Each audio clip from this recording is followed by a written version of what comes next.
BNP chairperson Begum Khaleda জিয়ার শারীরিক অবস্থা আগের মতোই স্থিতিশীল। তিনি ঠিকমতো চিকিৎসা নিতে পারছেন। সার্বক্ষণিক খোঁজ নিচ্ছেন তারেক রহমান এবং ডাক্তার জুবাইদা রহমান। ব্রিফিংয়ে এসব তথ্য জানিয়েছেন বিএনপির স্থায়ী কমিটির সদস্য ডাক্তার এজেডএম জাহিদ হোসেন।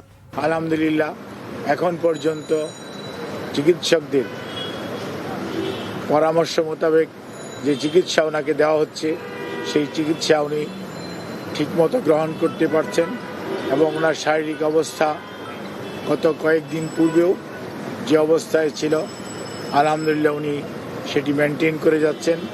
সেজন্যই চিকিৎসক সহ ওনার সাথে সম্পৃক্ত সবাই, আমরা যারা এই হসপিটালের চিকিৎসকরা সহ সবাই অত্যন্ত আশাবাদী যে ইনশাআল্লাহ দেশনেত্রী বেগম খালেদা জিয়া ধীরে ধীরে সুস্থ হয়ে যাবেন।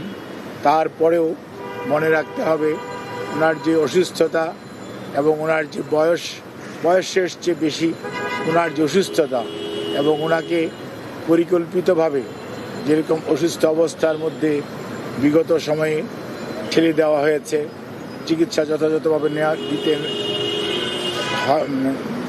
দেওয়া যায়নি অথবা দিতে দেওয়া হয়নি। সেই কারণেই ওনার শারীরিক জটিলতা মারাত্মক রকম বেড়ে গিয়েছিল। সেই জন্যই এবার উনি বেশ কঠিন সময় পার করছেন।